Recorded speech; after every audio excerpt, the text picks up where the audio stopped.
Al capítulo 2 de la carta del apóstol San Pablo a los Filipenses, y vaya al verso 25 hasta el verso 30. Mas tuve por necesario enviaros a Epafrodito, mi hermano, colaborador y compañero de lucha, a quien ustedes han enviado para atenderme en mis necesidades. Él los extraña mucho a todos y está afligido porque ustedes se enteraron de que estaba enfermo. En efecto, estuvo enfermo y al borde de la muerte, pero Dios se compadeció de él, y no solo de él, sino también de mí, para no añadir tristeza a mi tristeza. Así que lo envío urgentemente para que al verlo de nuevo, ustedes se alegren y yo esté menos preocupado. Recíbanlo en el Señor con toda alegría y honren a los que son como Él. Porque estuvo a punto de morir por la obra de Cristo, arriesgando la vida para suplir el servicio que ustedes no podían prestarme. Que el Señor añada bendición a su palabra. Los que faltan de sentarse pueden sentarse. Existen ciertos manuales que dan categoría y estatus a ciertas mercancías. Por ejemplo, yo puedo recordar uno que tal vez es bastante antiguo, el Consumer Report, ¿verdad? Antes, cuando alguien quería comprar una lavadora, o quería comprar un refrigerador, o quería comprar un aire acondicionado, no lo compraba sin antes ir corriendo al Consumer Report a ver qué le decía el Consumer Report en términos de eficiencia, etcétera, etcétera. Por el otro lado, también hay otros manuales que usted puede, si va a hacer un viaje, consultar con ellos, sobre todo para saber si el hotel donde usted se va a quedar es un buen hotel, es un hotel de 5 estrellas o es un hotel que se ha estrellado 5 veces. Todo va a depender, ¿verdad?, de lo que usted anda buscando económicamente. Así es que estos documentos existen, obviamente, para que el consumidor pueda conocer el estatus, pueda conocer la categoría, pueda conocer la calidad de los productos que va a adquirir. No existe un documento que pueda darle a un cristiano, a nosotros como cristianos, categoría. Porque a fin de cuentas el tesoro de Dios ha sido puesto en vasos de barro, para que la excelencia del poder sea de Dios y no de nosotros. Mas sin embargo, aunque nadie debe evaluar mis méritos como cristiano, ni nadie debe evaluarlo a usted, porque a fin de cuentas el único que calza los zapatos suyos es usted, y el único que sabe las circunstancias de su vida es usted. Pero si bien es cierto, nadie puede evaluar ni determinar el nivel de mi espiritualidad, no es menos cierto que yo puedo autoevaluarme. Y yo no sé cuántos de ustedes han hecho ese ejercicio. Yo personalmente lo he hecho. El ejercicio de autoevaluarme en la vida cristiana, de autoevaluarme en el proceso de la fe, en el proceso del peregrinar cristiano. y me he preguntado si soy balanceado, si soy un cristiano de balance. Me he preguntado si yo me considero una persona digna de fiar, si la gente puede confiar en mí. Me he preguntado si poseo integridad, porque a fin de cuentas la integridad es la verdadera santidad. La santidad no tiene que ver absolutamente nada con lo externo.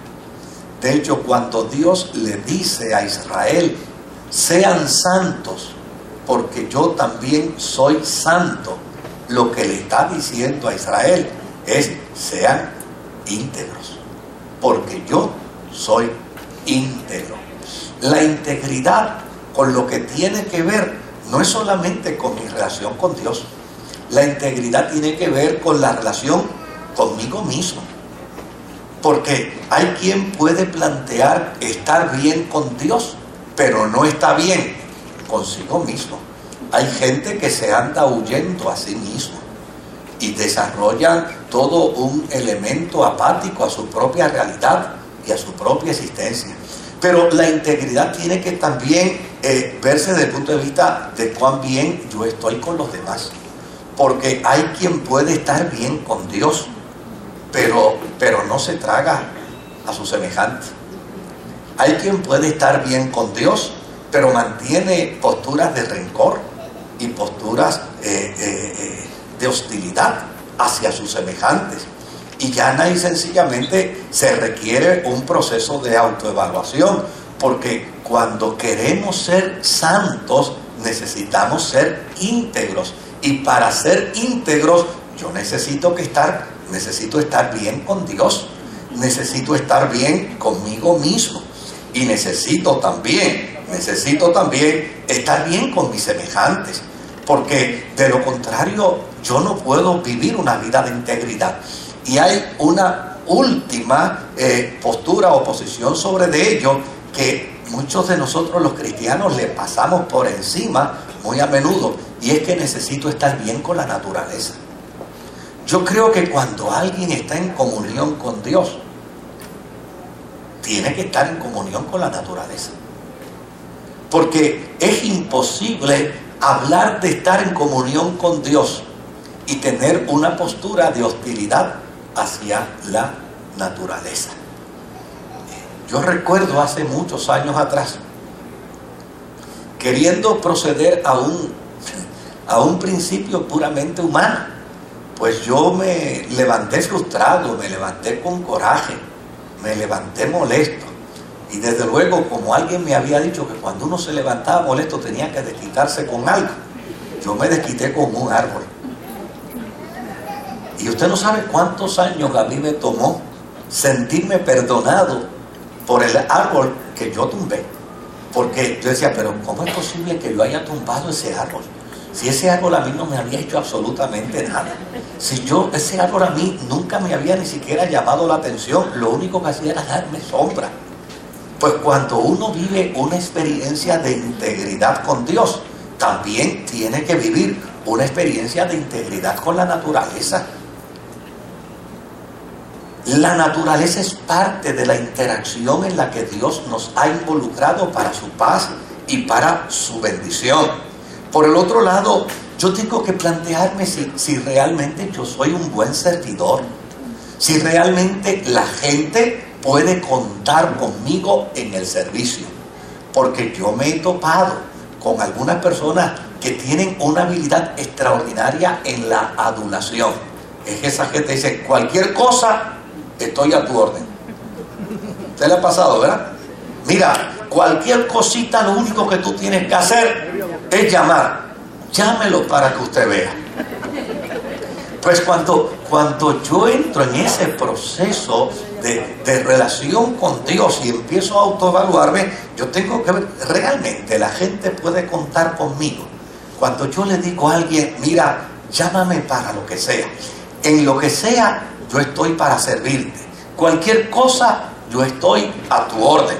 Y por el otro lado, otro elemento que yo tengo que evaluar es no es si soy un santo, no es si soy un espiritual de alta dimensión, sino más bien si puedo evidenciar una entrega total y absoluta a mi Señor. Es decir, en la forma y manera en que voy siendo confrontado con la palabra, en la forma y manera en que voy siendo confrontado por el Espíritu Santo, en la forma y manera en que voy siendo confrontado por aquellas experiencias espirituales que Dios me permite tener. ¿Cuántas cosas voy dejando en el camino que a Dios no le agradan? Cuando uno mira las Sagradas Escrituras, uno ve la sinceridad con la que la Biblia habla de cada una de las personas, de cada uno de los seres humanos. Por ejemplo, la Biblia habla de sus protagonistas y habla de ellos en términos de sus virtudes y sus defectos. En ocasiones habla más de defectos que de virtudes, pero a la Biblia no le tiembla el pulso en su gestión de integridad para hablar de los seres humanos. Por ejemplo, la Biblia habla de reyes y habla de sacerdotes y habla de profetas y dice de ellos las virtudes y los defectos que tienen. Por ejemplo, habla de un profeta Elías, un hombre que es capaz de enfrentarse a 400 profetas de Baal y probar que su Dios produce fuego aún en medio del agua.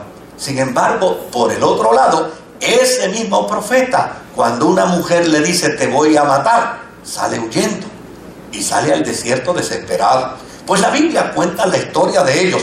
De hecho, también habla de las virtudes de un Samuel, de un Isaías, de un Habacuc, de un Ageo, de un Esteban, de un Juan el Bautista. Y la Biblia habla de los hombres y de las mujeres, planteando la verdad de cada uno de ellos. De hecho, la Biblia fue detrás de Jesús. Mire qué interesante.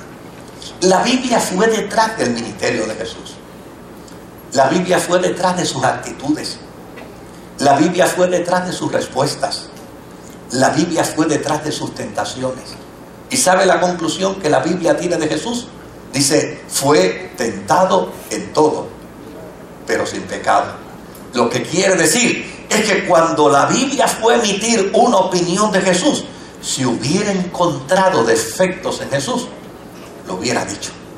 Así de íntegra es la palabra de Dios.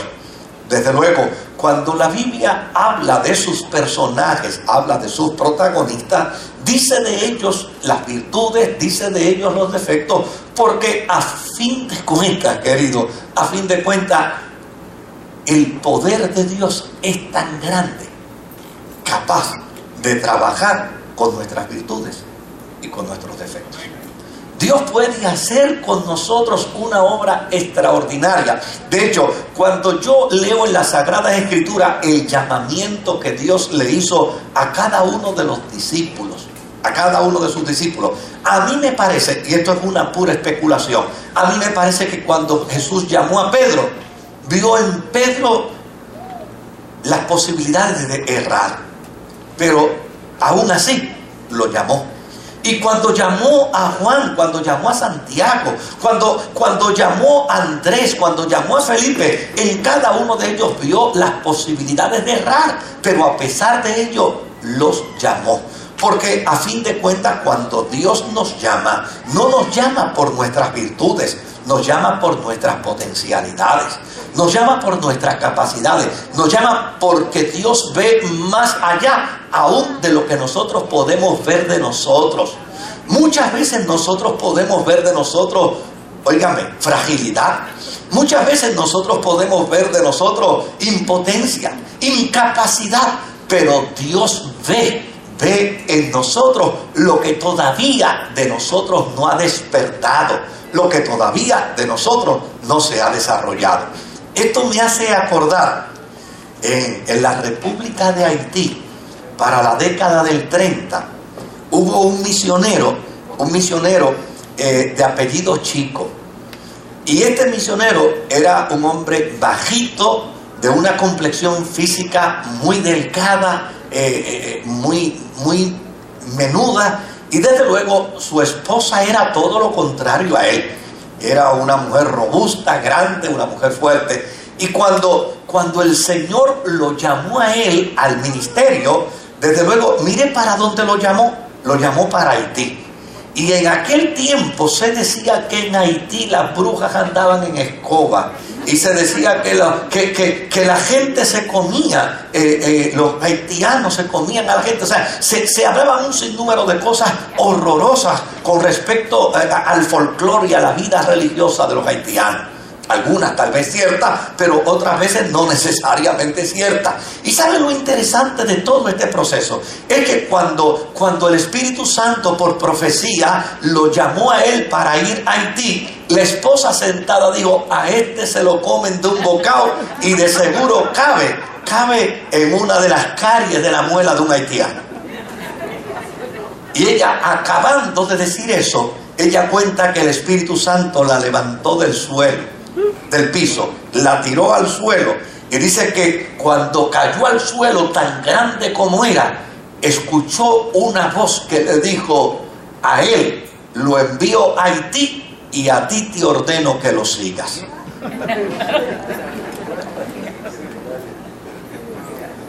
Y déjeme decirle, el ministerio de este hombre en Haití fue uno de los ministerios más prósperos desde el punto de vista evangélico. Su tarea todavía hoy, después de más de 50 años, todavía hoy se recuerda con cariño en Haití y se plantea de él un hombre que desarrolló no solamente un ministerio de iglesia, sino de orfelinato, de clínicas de servicio, de tarea misional, de tarea sociológica, porque a fin de cuentas probablemente él no había visto todas sus capacidades, su esposa mucho menos, pero cuando Dios nos ve, no solamente ve lo que somos, no solamente ve nuestras limitaciones, Él también ve nuestras capacidades y nuestras potencialidades. Este es el caso de Epafrodito, un hombre que tal vez a ninguna de las mujeres de aquí le gustaría ponérselo a su hijo o a su nieto. Epafrodito.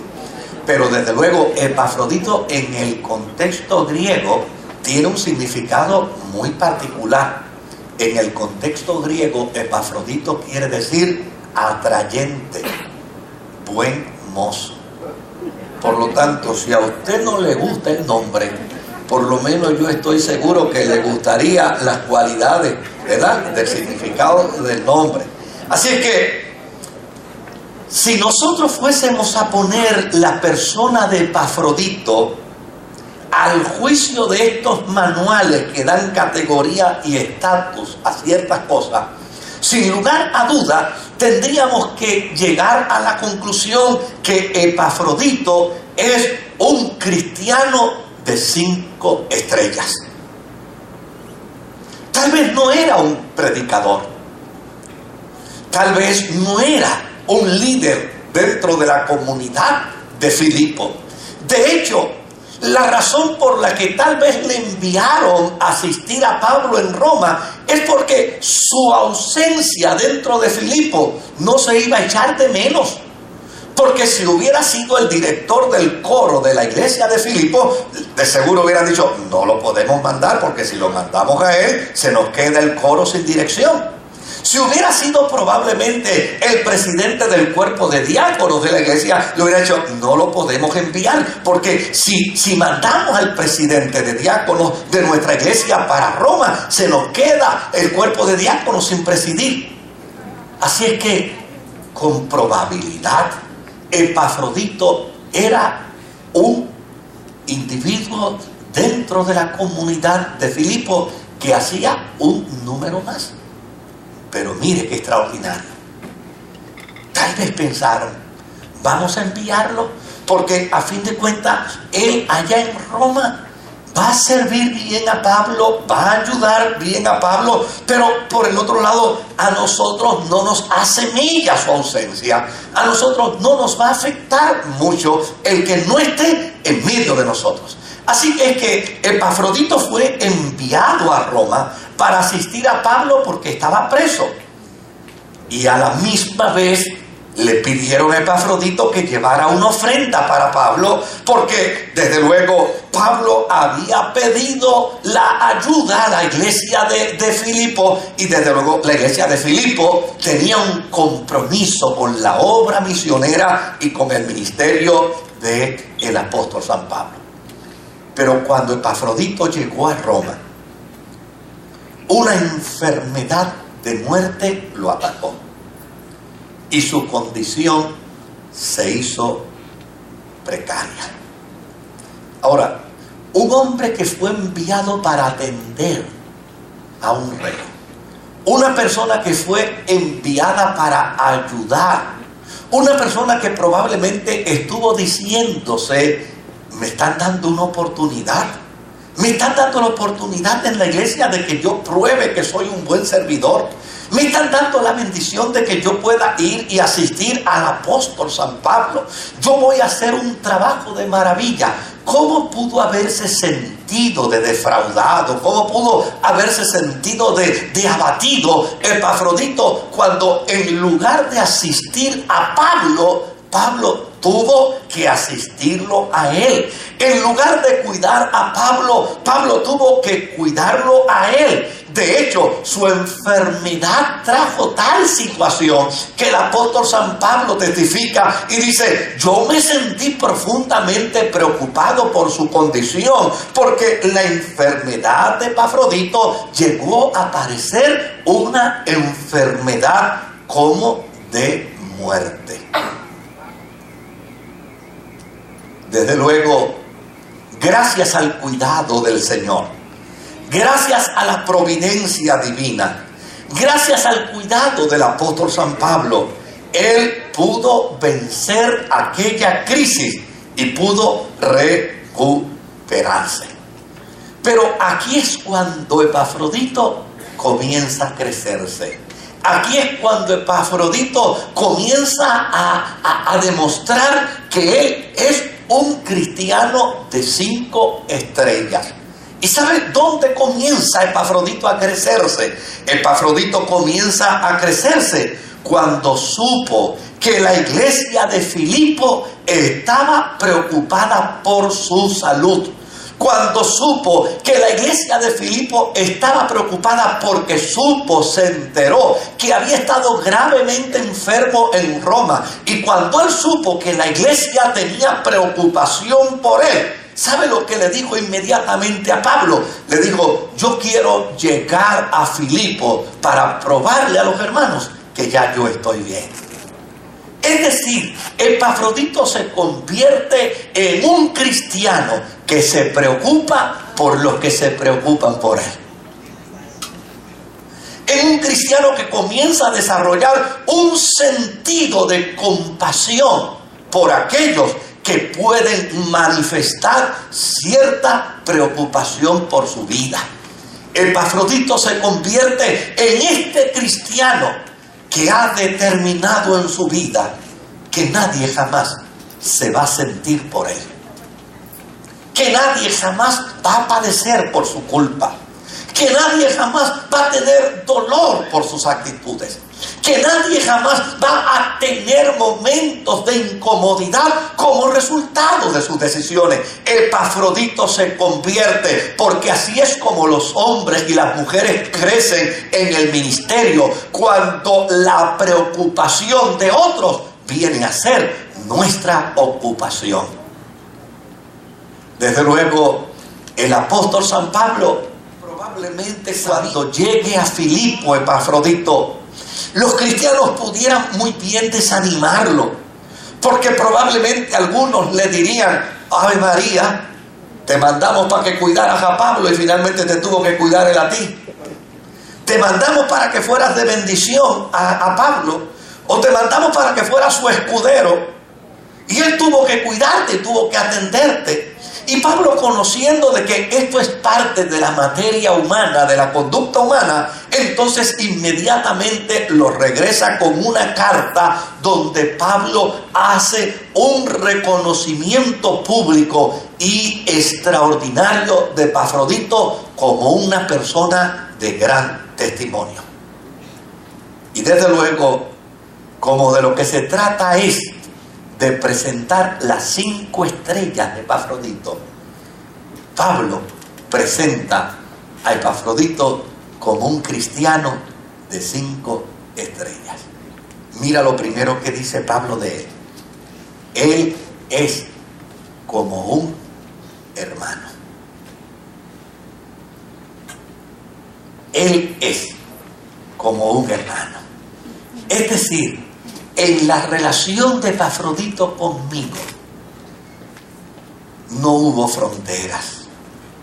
En la relación de Epafrodito conmigo no hubo divisiones. En la relación de Epafrodito conmigo lo único que hubo fue una relación de hermandad. A tal punto que Epafrodito y yo pudimos concluir que somos provenientes del mismo lavacro de la sangre del Calvario, que somos unidos a Dios Padre y que por la gracia de Dios estamos vinculados a la iglesia. Porque a fin de cuentas, yo quiero que usted sepa, ¿usted se acuerda en aquella ocasión cuando Jesús estaba con sus discípulos y alguien se le acercó y le dijo: Jesús, allá afuera está María, tu mamá, y están tus hermanos? Y ustedes recuerdan la respuesta de Jesús, ¿verdad? ¿Cuál fue la respuesta de Jesús? Mi madre y mis hermanos son estos que hacen ¿qué? La voluntad de mi Padre. Y tal vez usted ha leído eso y usted probablemente no ha chocado con la implicación de esa expresión de Jesús. Pero ¿sabe lo que quiere Jesús decir con ello? La verdadera consanguinidad, la verdadera relación de familia está en aquellos que pertenecen al cuerpo de Cristo. La verdadera relación, desde luego, como la experiencia de la fe tiene que ser una experiencia de concienciación. Hasta que los cristianos no comencemos a concienciarnos de esa gran realidad, probablemente no se haga parte de nuestra vida. Pero déjeme decirle algo: no existe alguien más cercano a usted que aquel a quien Dios ha lavado con su misma sangre.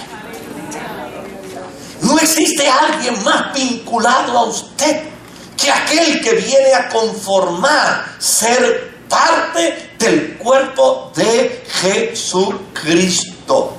La verdadera familia. El gran problema es que nosotros los cristianos hemos trabajado dentro de una sociedad secularizada, y dentro de una sociedad secularizada prácticamente estamos enfocados a un proceso de religión distanciada los unos a los otros. Pero déjeme decirle algo: cuando nosotros estemos en la eternidad, el único amor que va a existir no es el amor que yo le tengo a papá. El único amor que va a existir no es el amor que yo le tengo a mamá. El amor que va a existir no es el amor que yo le tengo a mi esposa. El amor que va a existir no es el amor que le tengo a mis hijas. El amor que va a existir no es el amor que le tengo a mis nietas. Óigame, acá ese amor es extraordinario, pero cuando estemos en la eternidad, el único amor que va a existir es el amor de hermanos. La primera estrella de Epafrodito es que Epafrodito es un hermano. Es alguien que ha entendido la trascendencia de la relación en el cuerpo de Jesucristo. Desde luego, yo puedo compartir la experiencia de la fe cuando me concientizo, cuando entro en ese proceso de concienciación desde el punto de vista bíblico. Yo estoy unido a Dios. Yo estoy vinculado al cuerpo de Cristo. Por lo tanto, estoy vinculado a la iglesia. ¿Qué más cerca de mí que mi riñón? ¿Qué más cerca de mí que mi corazón? Mi hermano, a los que yo amo con todas las fuerzas de mi corazón, no están tan cerca de mí como está mi corazón, como está mi riñón, como están mis manos. Mi familia no está tan cerca de mí como están mis órganos. En la concienciación de la vida cristiana, querido, en ese proceso de concienciación, ese que está sentado a tu lado, probablemente es tu riñón, probablemente es tu corazón, probablemente es tu brazo, porque todos estamos vinculados en el cuerpo de Jesucristo. La segunda estrella que el apóstol San Pablo le da a Epafrodito es que le llama mi colaborador.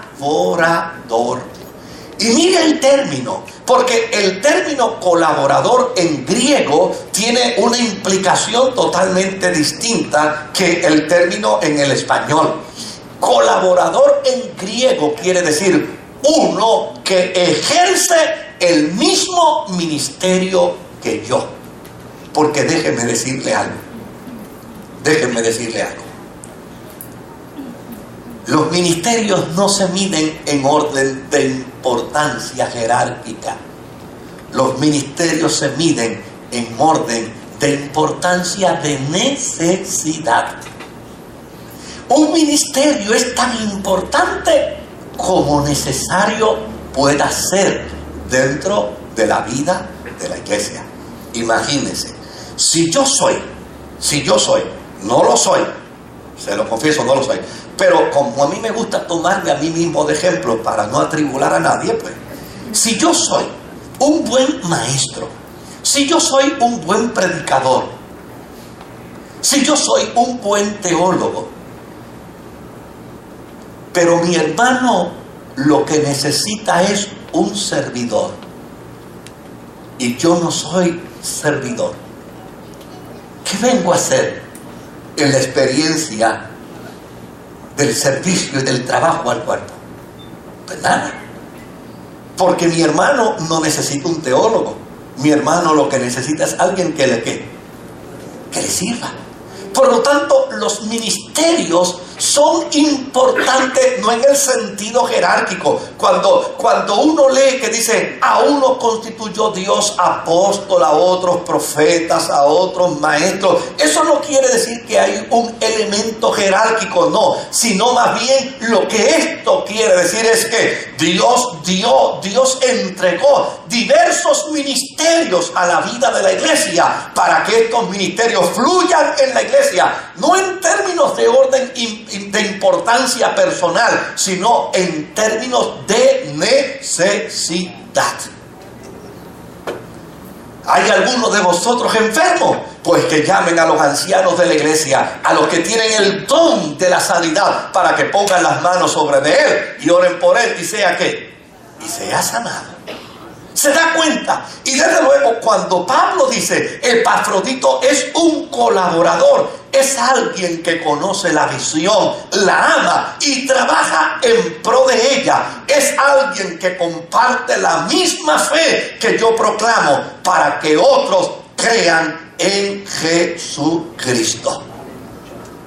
La segunda estrella que Pablo le da a Epafrodito es la estrella de alguien que colabora para el reino de Dios, de alguien que trabaja para el beneficio del reino de Dios, de alguien que da su aportación para el reino de Dios.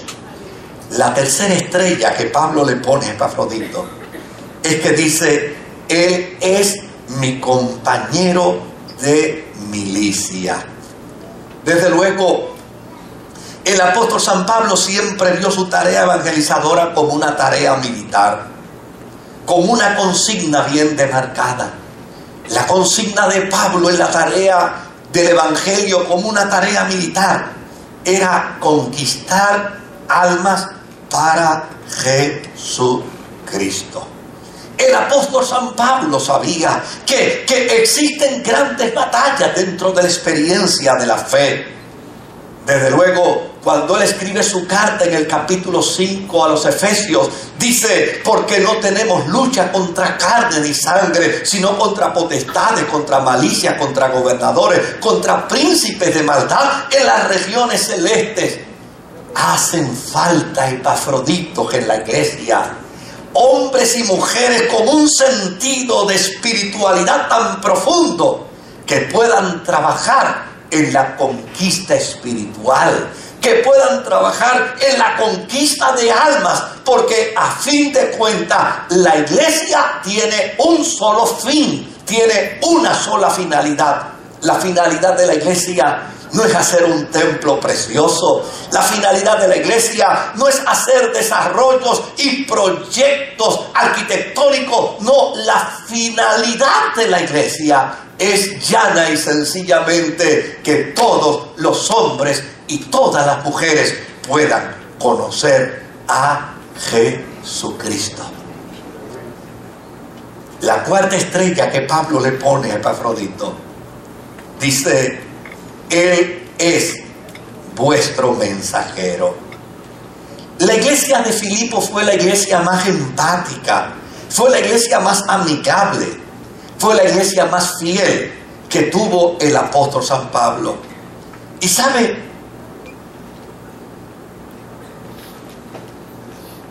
lo que Pablo está diciendo con esta expresión, Él es vuestro mensajero, lo que está diciendo es: Epafrodito es una copia fiel y exacta de esas cualidades extraordinarias.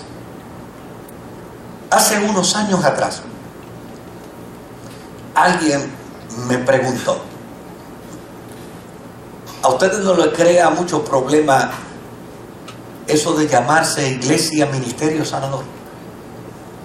Y yo le dije: ¿y por qué debe crear estos problemas?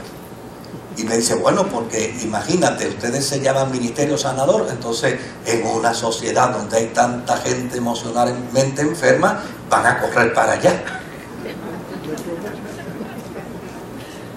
Bueno, pues si eso es así, no habría ningún problema. Porque la razón por la que existen médicos, especialistas, enfermeras, anestesiólogos y cirujanos en los hospitales es porque allí van a ir ¿quiénes? Los que están enfermos. Así que no hay ningún problema con eso. No habría ningún problema por una sencilla razón.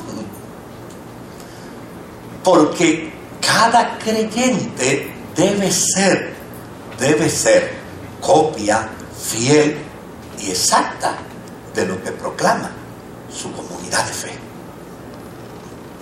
Si la iglesia se proyecta, yo tuve una reunión esta semana pasada con el Ministerio de Evangelismo y le leía la visión de la iglesia y le decía: una de las cualidades que tiene que poseer esta iglesia permanentemente dentro de su visión es que ella es una comunidad de fe sanadora y restauradora del ser humano.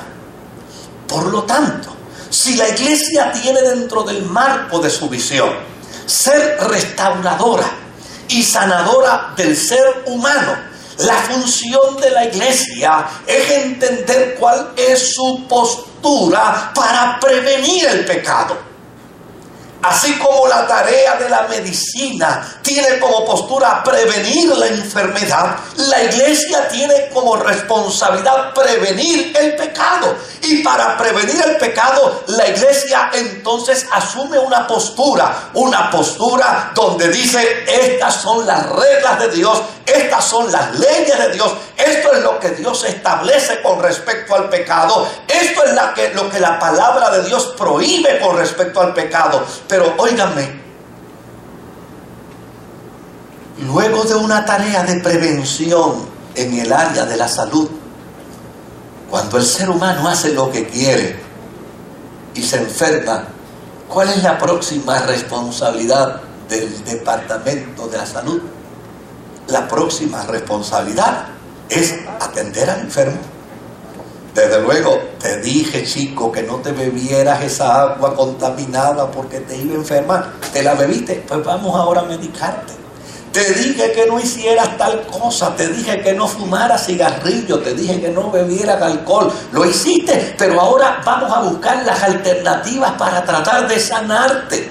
Pues la iglesia tiene la misma función. La función de la iglesia es decirle al ser humano cuál es el camino a seguir, cuál es la vereda a seguir. Pero cuando el ser humano se extravía en su camino, la iglesia tiene que ser empática. La iglesia tiene que responder a su visión y tiene que responder a su misión al punto tal que cuando el pecador se extravía y cae en el suelo, la iglesia no se puede parar frente al pecador para decirle: te lo dije, ahora el diablo te va a llevar, sino todo lo contrario. La iglesia tiene que decirle: hay esperanza, hay poder, hay restauración, hay salud, hay milagros de Dios en el nombre de Jesucristo. Ese elemento de balance, sobre todo para esta época, tiene que ser bien importante.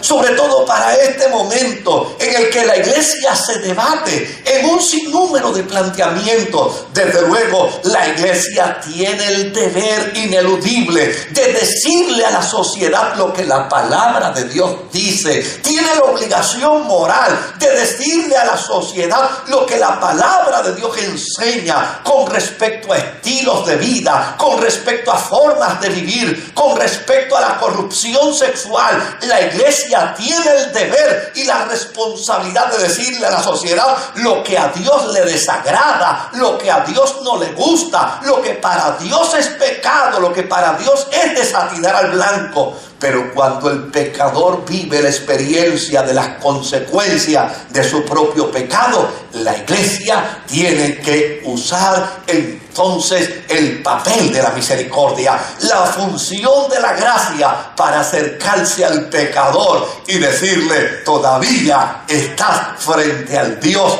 de las 1001 oportunidades. Epafrodito era un cristiano de 4 estrellas hasta aquí, porque sabía precisamente ser copia fiel y exacta de las cualidades de la iglesia de Filipo. La 5ª estrella de Epafrodito dice: él es ministrador de mis necesidades. Cuando Pablo define la actitud de sus hermanos filipenses, sobre todo en la ayuda económica que le brindan estando él en la cárcel, dice de ella: la ofrenda de ustedes es olor fragante, es sacrificio acepto, agradable a Dios. Pero ¿sabe algo? Epafrodito simplemente fue un mensajero de la iglesia. Él llevó la ofrenda. Tal vez él ni siquiera pudo ofrendar, pero la ofrenda para Pablo de Epafrodito era él mismo. Y Epafrodito se convirtió en un cristiano de 5 estrellas. ¿Sabe por qué? Porque suplió a Pablo lo que era verdaderamente su necesidad. Nosotros necesitamos entender esa perspectiva de vida cristiana, porque probablemente damos a la gente lo que la gente no necesita. Probablemente ofrecemos a la gente lo que para la gente no le va a hacer bien. Nosotros necesitamos cobrar conciencia para poder entender qué es lo que el ser humano necesita del Evangelio. ¿Qué es lo que el ser humano necesita de la fe que profesamos? ¿Qué es lo que nuestro hermano necesita en su necesidad, perdonando la redundancia? ¿Cuál es la necesidad vital de mi hermano en medio de su problema, en medio de su crisis, en medio de su aflicción? Probablemente, mire, hace unos años atrás, aquí vino una mujer. Desde luego, me dijo: pastor, yo necesito hablar con usted, porque yo tengo unas necesidades muy fuertes. Me senté a escucharla.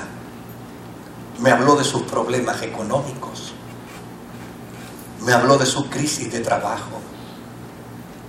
Me habló de cuán difícil se le estaba haciendo la vida.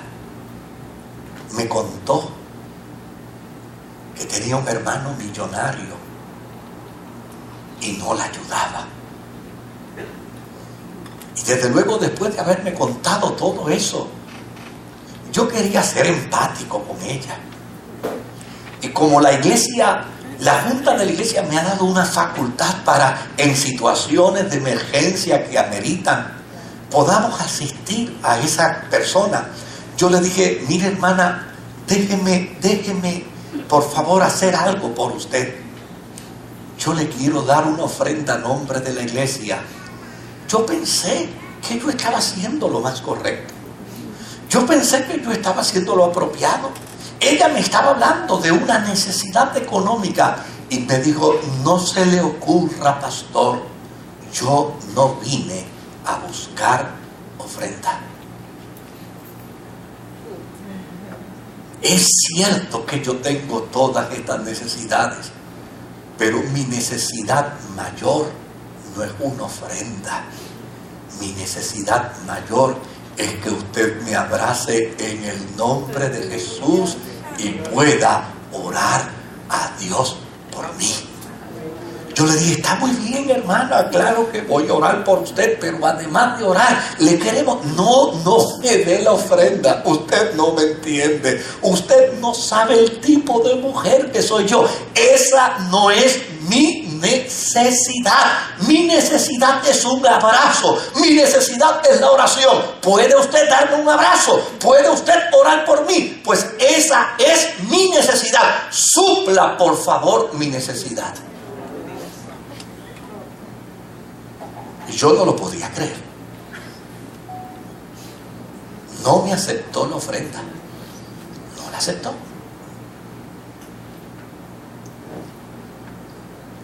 Por un tiempo más la seguí viendo. En ninguno de los momentos me aceptó la ofrenda. Me decía: deme el abrazo y ore por mí. Y pasado un tiempo me dijo: pastor, problemas económicos ya se solucionaron. Lo único que me queda es su abrazo.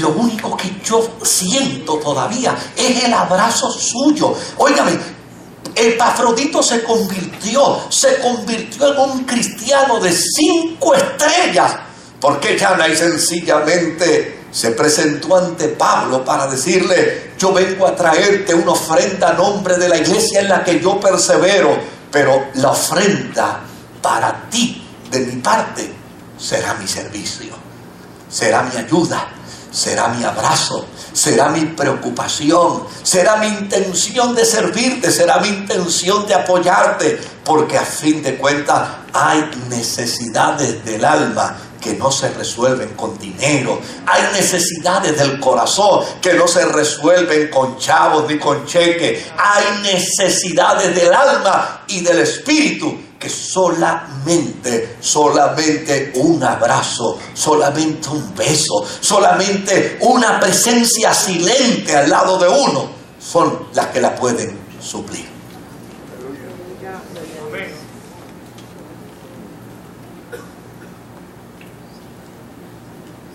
Se cuenta de un hombre que allá en Centroamérica adquirió un ticket de autobús para llegar a un lugar. Llegó hasta el lugar donde vendían los tickets y sorprendentemente, cuando pidió el ticket para llegar al lugar, la persona que vendía los tickets le dijo: ¿usted quiere un ticket de primera o de segunda o de tercera? Y desde luego, como este hombre estaba acostumbrado al glamour,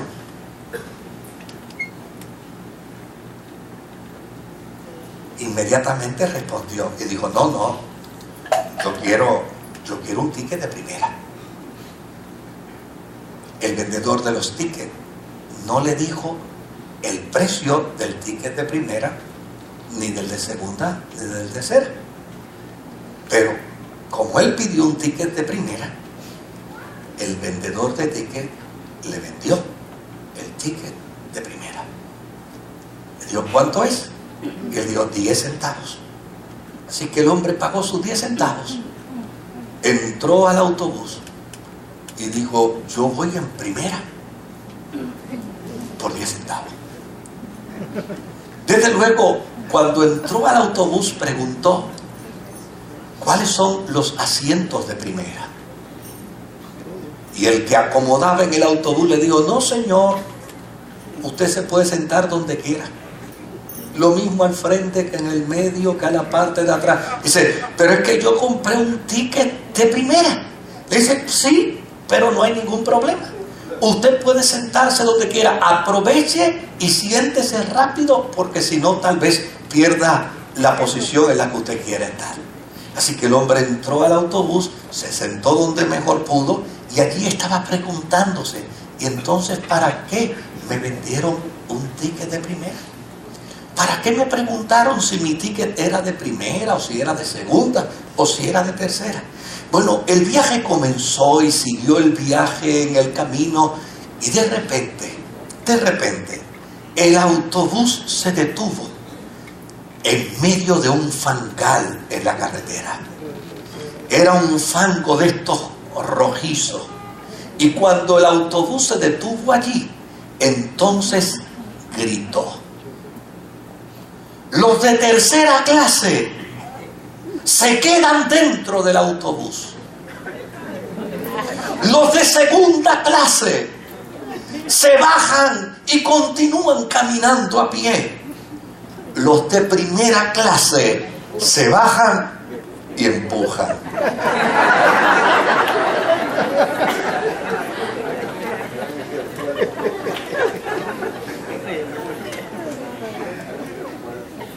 Epafrodito es un personaje como para desafiarnos a nosotros. ¿Qué tipo de pasajero en la guagua de la fe tú quieres ser? Si quieres ser uno de los que se quedan en el autobús, si quieres ser uno de segunda que se va a pie, o si llana y sencillamente eres de los de primera clase. Los de primera clase en esta lección no son los que se quedan en el autobús, ni son los que se van a pie. Los de primera clase en esta lección no son los que salen corriendo en medio de los problemas. Los de primera clase en esta lección no son los que abandonan la comunidad de fe por las circunstancias que puedan suceder. Los que son de primera clase no son los que rompen su contrato de vida cristiana con el Señor cuando les viene la primera prueba, cuando les viene el primer problema, cuando les viene la primera dificultad. Los de primera clase son los que se bajan y dicen, si hay que empujar, empujamos. Si hay que servir, servimos. Si hay que ayudar, ayudamos. Porque a fin de cuentas, en la experiencia de la vida cristiana, lo que es importante es qué clase de creyente yo quiero ser en mi servicio al Señor. ¿Qué clase de cristiano yo quiero ser en la obra de Dios? ¿Qué clase de comportamiento yo quiero tener en medio de mi experiencia de vida comunitaria? ¿Cómo quiero yo que mis hermanos de la fe me vean en medio de mi servicio al Señor? Yo cierro dejándoles a ustedes una expresión del apóstol San Pablo en 2 de Corintios, en el capítulo 8 y verso 23, donde dice, en cuanto a Tito, es mi compañero y colaborador entre ustedes, y en cuanto a los otros hermanos, son enviados de las iglesias. Todos ellos son una honra para Jesucristo. ¿Qué clase de cristiano quiero ser? ¿Qué miembro de comunidad yo quiero ser? Pues yo quiero ser uno que sea honra para la iglesia. Uno que cuando la iglesia me necesite pueda decir presente.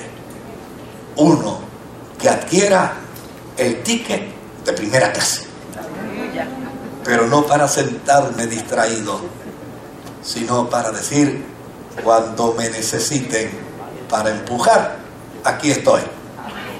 Vamos a empujar hasta que llevemos la carreta al lugar seguro. Que el Señor me los bendiga.